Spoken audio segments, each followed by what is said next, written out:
quinta-feira, 30 de outubro. Hoje celebra-se o dia do balconista e do comerciário e também o dia da decoração. Parabenizamos a todos pela passagem do seu dia. Dentro de instantes, estaremos trazendo mais uma reflexão de um estudo muito importante sobre o livro do profeta Amós.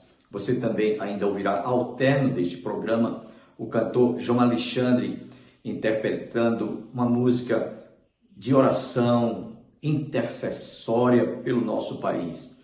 Nós estamos assistindo com muita tristeza esses últimos dias em que o Rio de Janeiro, a cidade cartão postal do Brasil, sendo barbaramente atingida pelas gangues, pelos tráficos, pelos traficantes que estão se degladiando. Nesse momento eu convido você a que juntos façamos uma oração por nossa pátria, principalmente pelo estado do Rio de Janeiro, que nesses últimos momentos que estamos vendo quantas vítimas o tráfico, o narcotráfico tem destruído, tem sacado vidas para povoar o inferno.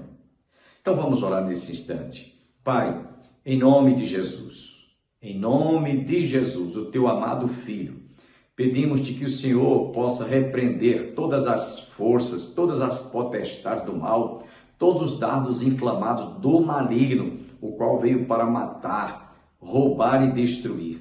Tem misericórdia, principalmente do estado do Rio de Janeiro, que nesses últimos momentos, nessas últimas horas, temos visto tantas tragédias, tantas mortes. Senhor, tem misericórdia. Ouve, ó Pai, do alto da tua morada, e responde a nossa oração.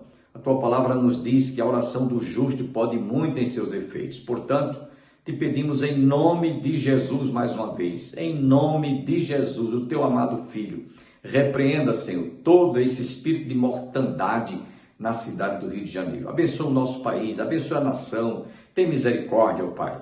Ouve, portanto, do alto da tua morada, o nosso clamor e a nossa oração, em nome de Jesus. Amém. Fiquemos com esta parte que nós ministramos do estudo do livro do profeta Amós.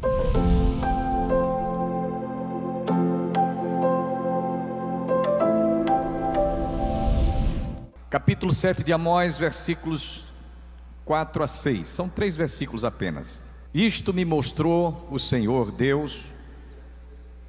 Eis que o Senhor Deus chamou o fogo para exercer a sua justiça. Este consumiu o grande abismo e devorava a herança do Senhor. Verso 5. Então disse eu: Senhor Deus, cessa agora. Como subsistirá Jacó? Pois ele é pequeno. E o Senhor se arrependeu disso. Também não acontecerá, disse o Senhor Deus. Amém? Querido Deus, queremos te agradecer porque a tua palavra é fiel e verdadeira e digna de toda a aceitação. Embora muitas vezes não saibamos, não tenhamos compreensão à luz da lógica, à luz da razão, a maneira como o Senhor trata, muitas vezes, ao aplicar juízo, castigo e justiça sobre aqueles que se rebelam e se levantam contra o Senhor, contra a tua palavra, contra os teus ensinamentos. E é por isso que o Senhor muitas vezes usa a arma como fogo para correção, para disciplina, para juízo, para castigo e até mesmo para glorificar o teu nome, a Shekinah de Deus. Abençoe-nos nesta noite mais uma vez. Abençoe a todos quantos estão aqui presencialmente. Também te pedimos por aqueles que estão em casa nos acompanhando, que o Senhor possa alcançá-los simultaneamente, em nome de Jesus. Amém. Podem sentar, irmãos. Como eu disse há pouco, esse capítulo 7, ele tem 5 modos e maneiras de Deus estar tratando com o seu povo com juízo, certo? O primeiro deles, o pastor Antônio Júnior, semana passada, trouxe aqui para vocês, que está nos versículos de 1 a 3, né? Isto fez o Senhor Deus, eis que ele formava gafanhotos. Foi o primeiro juízo que veio, o primeiro castigo, gafanhotos, que devorou toda a lavoura, e eles ficaram sem ter o que comer. Mas ainda assim, o profeta Amós, vendo o estrago que os gafanhotos causaram à lavoura, então foi ao Senhor interceder por aquela situação. E eu quero inicialmente dizer para vocês como é importante a intercessão, como é importante você, diante de certas situações, as mais adversas que vocês possam imaginar, você levantar um clamor, você orar, buscar a Deus em oração, jejuar, e Deus vai ouvir a sua oração, e Ele vai atender o seu clamor. Foi o que Amós fez como intercessor. Diz aqui no versículo que pastor Antônio Júnior já trouxe essa devocional, só estou aqui amarrando o assunto para poder a gente entrar nos versos 4 a 6. Tendo eles comido de toda a erva da terra, disse eu: Senhor Deus, perdoa, rogo-te, como subsistirá Jacó, pois ele é pequeno. Então foi uma oração simples, curta, objetiva, mas cheia de clamor, de um apelo intercessório. E por isso que o Senhor atendeu aquele momento de oração. Eu estava preparando essa meditação do estudo de hoje e cheguei à seguinte conclusão: o povo conhecia a história das 10 pragas do Egito. Dentre uma delas, o Senhor mandou gafanhotos no Egito, aquela praga, né? Eles conheciam por informação ou por informações o quanto isso foi prejudicial, ao ponto deles serem até ameaçados lá no Egito, né? Os egípcios, de pedir que Moisés fizesse alguma coisa. Moisés foi intercessor ali, eles conheciam a história. Então não foi diferente agora com relação a Amós, o profeta. Ele foi interceder, e o argumento que ele usou foi, para mim, foi o maior que eu posso imaginar. Porque você pode convencer a mim de alguma coisa, eu posso convencer você de alguma coisa, mas convencer a Deus? Tem alguém que possa fazer isso? Pois Amós fez. Incrível. Agora Deus atendeu por quê? Deus estava vendo que o profeta estava ali como intercessor, clamando, pedindo que Deus tivesse misericórdia. E a Bíblia diz que as misericórdias do Senhor são a causa de nós não sermos consumidos. Então Deus levou em consideração a oração de Amós, não a desobediência do povo. E o argumento que ele usou foi o seguinte: Senhor, este povo é pequeno. E ele faz até ele usa até aqui um argumento, né? Ele usa o argumento no verso 2: tendo eles comido e toda a erva da terra, disse eu: Senhor Deus, perdoa, rogo-te, como subsistirá Jacó? Como é que essa nação que tu tens promessas e mais promessas para que se cumpra, se eles forem todos mortos porque não tenham o que se alimentar por causa do gafanhoto, esse povo vai deixar de existir? Onde está a tua promessa? Deus, veja o que é que você está fazendo, o que é que o Senhor está fazendo. Irmão, foi um argumento que eu confesso a vocês, eu nunca tinha percebido isso. Já li várias vezes essa passagem, mas ele disse: como vai sobreviver este povo? A promessa que o Senhor fez a Jacó, esse povo é pequeno, eles vão morrer, não vai ficar um para a semente. Como é que vai se cumprir as demais profecias, desde Gênesis até o Senhor enviar o seu filho, ou a promessa do Messias que ia ser enviado à casa de Israel? Então ele teve um argumento que para mim foi muito convincente. Amós intercedeu com essa importante oração e argumento convincente. Ele convenceu Deus que não era para fazer aquilo. Deus, não faça isso. Então, logo no versículo subsequente, verso 3, que pastor Antônio, eu estou só recapitulando aqui para a gente entender a sequência do assunto, né? Do verso 3: então o Senhor se arrependeu e disse: não acontecerá, disse o Senhor. Essa expressão, Deus se arrependeu, eu já falei isso aqui incontáveis vezes, é uma expressão que, teologicamente falando, né, atribui-se a Deus sentimentos meramente humanos, para que a gente entenda, né? é uma linguagem antropomórfica. Quando a Bíblia diz assim, Deus se arrependeu, então se Deus tivesse uma atitude de arrependimento, Ele não estaria agindo como Deus. A tradução mais feliz seria que Deus ficou triste, Deus se entristeceu, Deus sentiu dó por aquele, entendeu? Essa seria uma tradução mais assim, fidedigna à expressão arrependeu-se, porque Deus não se arrepende. Deus não é homem para que minta, Deus não é homem para que volte atrás. Mas dado a sensibilidade que é tão profunda de Deus, Ele se comoveu com aquela oração, aquele pedido, aquele apelo convincente, que não era tempo, não era para acontecer do povo ser destruído pelos gafanhotos que estavam fazendo uma devassa na lavoura. Então agora entra o texto que eu citei. Então o Senhor se arrependeu, disse, não acontecerá, está certo. Aí vem o verso 4 que a gente vai entrar agora, né? Isto me mostrou o Senhor Deus, eis que o Senhor Deus chamou o fogo para exercer a sua justiça. Este consumiu o grande abismo e devorava a herança do Senhor. Aqui entra o fenômeno da combustão, do fogo em ação. E enquanto eu estava meditando, eu percebi, irmãos, que por duas vezes, a primeira vez foi, ele orou pedindo que Deus não repreendesse o gafanhoto que estava comendo a lavoura, e agora o Senhor estava dizendo que ia enviar fogo, mandar fogo. Irmãos, isso aqui é mais grave ainda, porque o fogo, meus irmãos, ele consome, o fogo destrói. Ontem eu vinha para casa, fui para Riachão com a irmã missionária, a irmã Aurizete. Quando eu cheguei ali, depois na avenida Almirante Barroso, não é ali? Não, do Atacadão, Manuel Tavares, no acostamento tinha um carro incendiado, todo queimado mesmo, não sei se foi circuito, não sei o que foi, eu sei que estava lá encostado.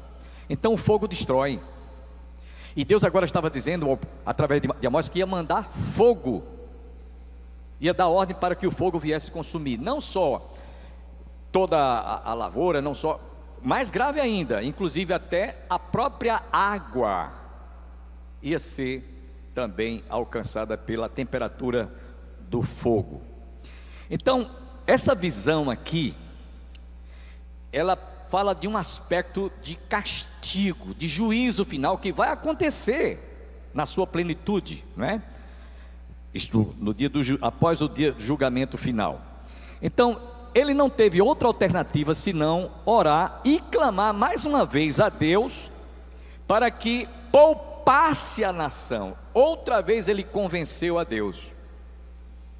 Você veja que como uma oração é importante. Convenceu, seria uma expressão bem assim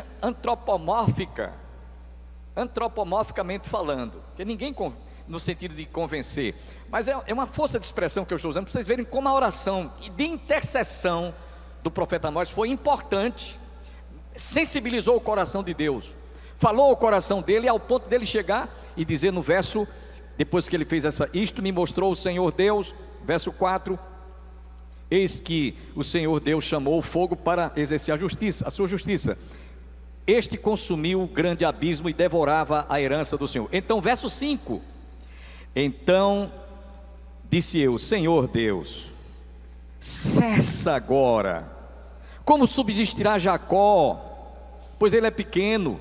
Outra vez, vocês observem que a proporção que o Senhor ia diagnosticando o juízo, o castigo sobre o povo, ele tinha argumentos. O Senhor não faça isso. Aqui nesse versículo 5 nós vemos que ele inclusive estava pedindo que Deus tivesse dó, tivesse compaixão. Após este estudo desta noite, nós vamos levantar um clamor pelo Brasil. Eu estava preparando esse estudo e Deus me falou o coração, levanta um clamor pela nação.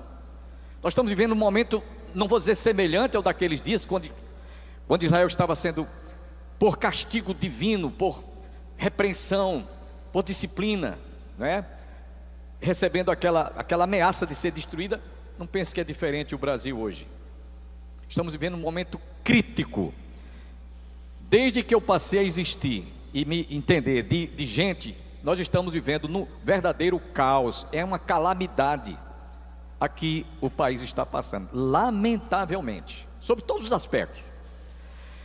Então, por isso que vamos orar no final pelo Brasil. Então, por 2 vezes ele recebeu, por visão,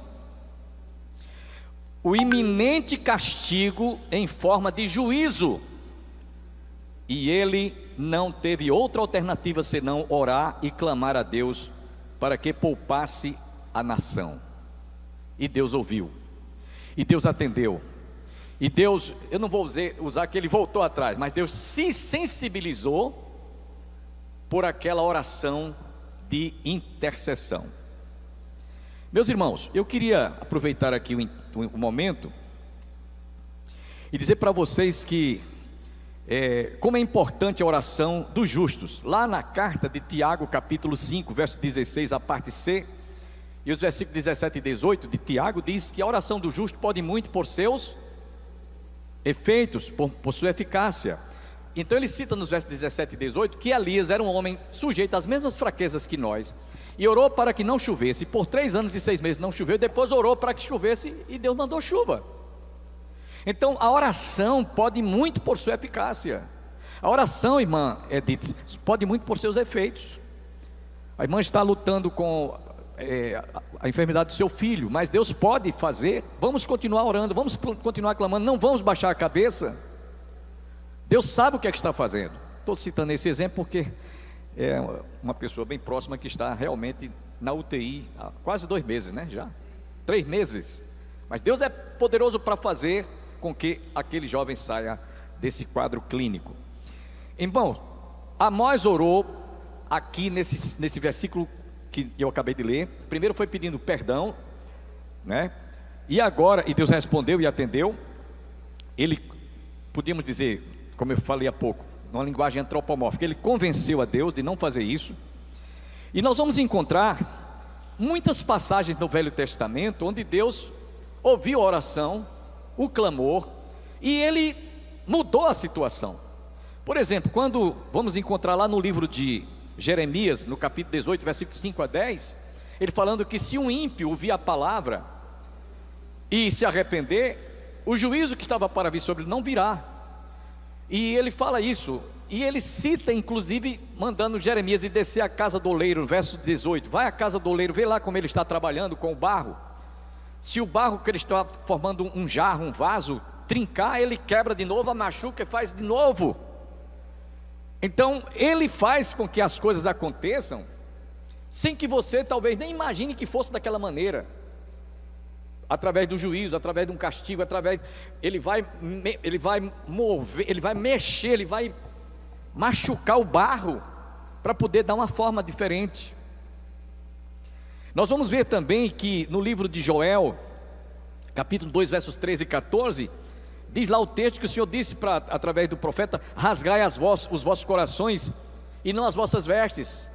E Deus mudou a situação do povo. Jonas é um outro exemplo. Jonas, o profeta fujão, que em vez de ir para Nínive foi para Tarsis.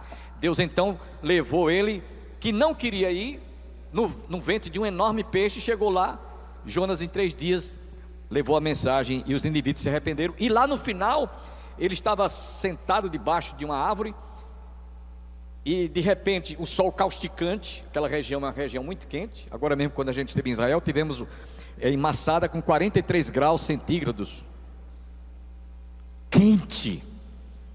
Então ele ficou assim um pouco chateado, porque a careca dele ficou recebendo muito sol, e ele se incomodou, e Deus secou todas as folhas, e aí ele foi reclamar.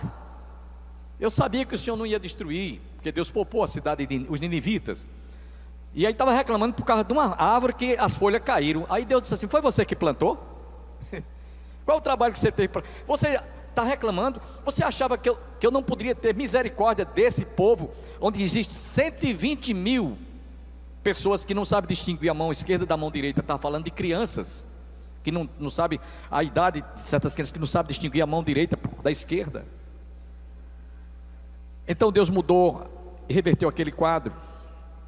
Então Jonas, ele se convenceu que realmente Deus é misericordioso, Deus é paciente, Deus é longânimo, é assaz, é benigno. Ele muda a situação de acordo com o quebrantamento do nosso coração. Coração quebrantado, a Bíblia diz que o coração endurecido, ele provoca a ira de Deus, mas o coração quebrantado, esse Deus não resiste. Em outras palavras, Provérbios diz isso. Agora, irmãos, como eu sempre falei aqui, estudando o livro de Amós, Deus é misericordioso? É.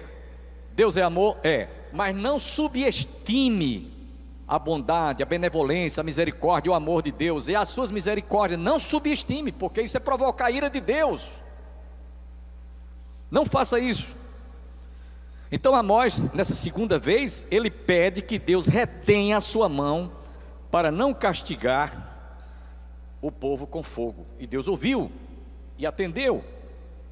Em Deuteronômio capítulo 32, versículo 22, o Senhor diz em sua palavra: porque um fogo se acendeu no meu furor e arderá até ao mais profundo do inferno,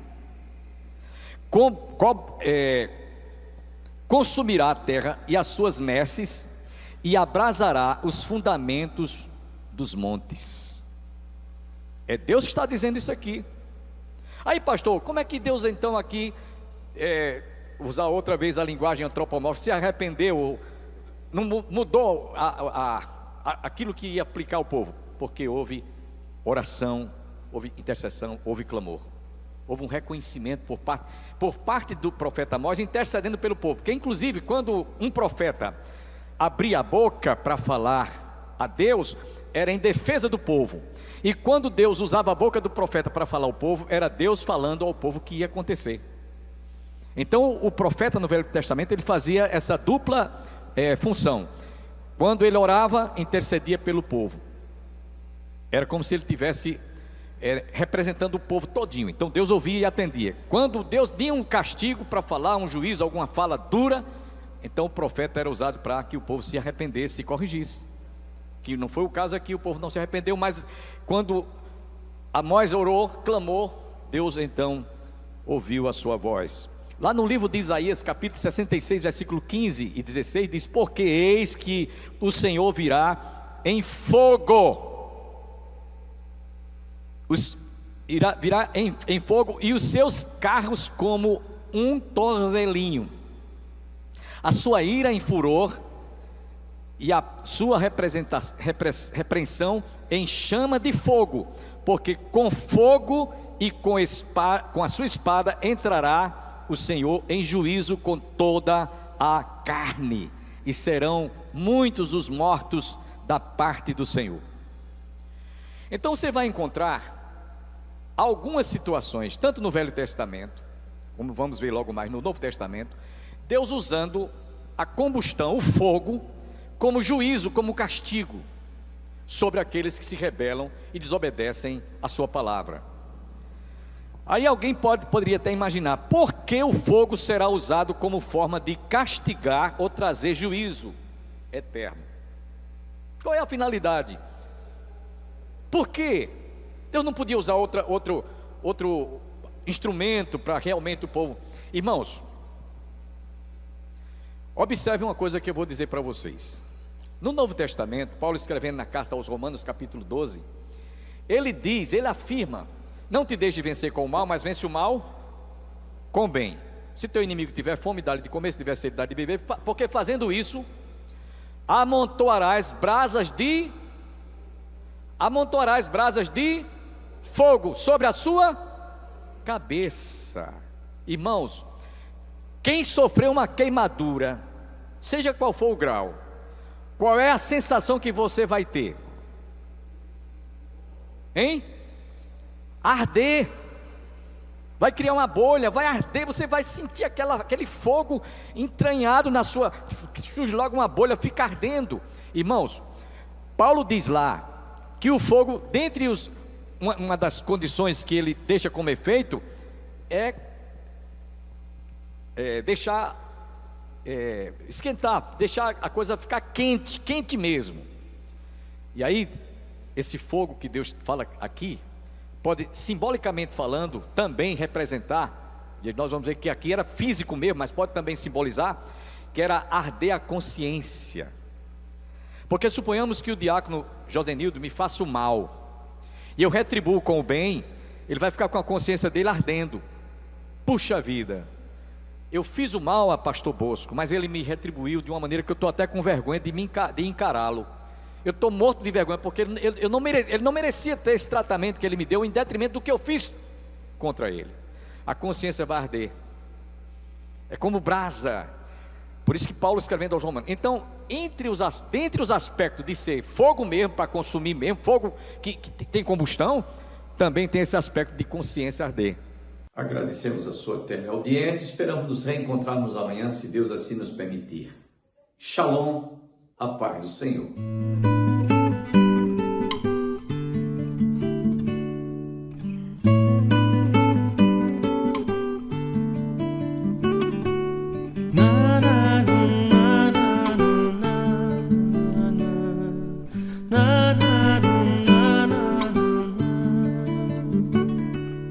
Como será o futuro do nosso país?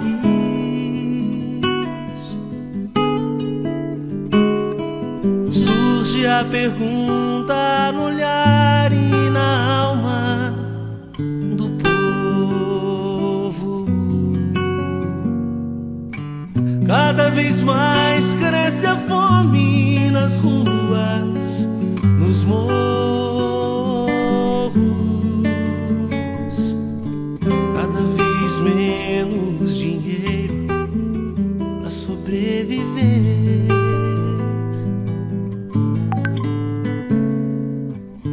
Onde andará a justiça, outrora perdida?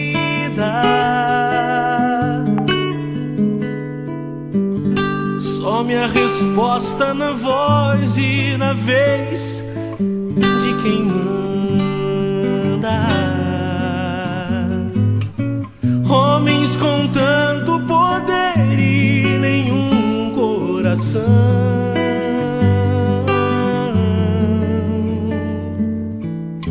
Gente que compra e que vende a moral da nação. Brasil, olha pra cima. Existe uma chance de ser novamente feliz, feliz. Brasil, há uma esperança. Volta teus olhos pra Deus, justo juiz. Brasil, olha pra cima. Existe uma chance de ser novamente